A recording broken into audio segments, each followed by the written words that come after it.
Yo me llamo María. Yo me llamo Alejo y nuestro El experimento se llama cromatografía. Vale, para este experimento necesitamos un vaso, agua, papel, filtro, papel de campana. El papel de campana lo puedes comprar en las ferreterías, una pipeta y colores. Para hacer este experimento, el papel tenéis que hacerlo así, o sea, cortarlo así y doblarlo para que sea más cómodo.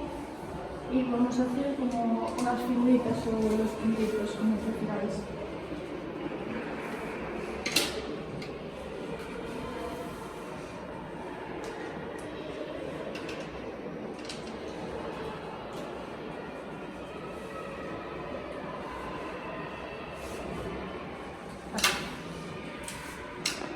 Así, quedaría así, ¿no?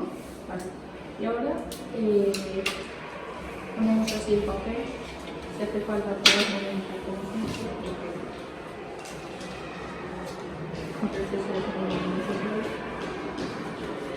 Vale, así.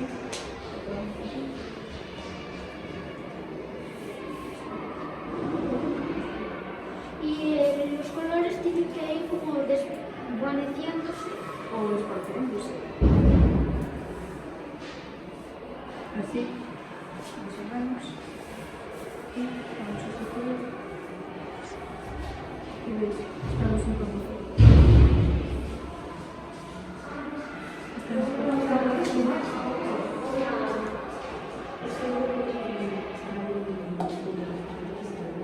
¿Y qué observamos en este experimento? Observamos que el agua va subiendo por el papel y transporta a diferentes distancias los colores.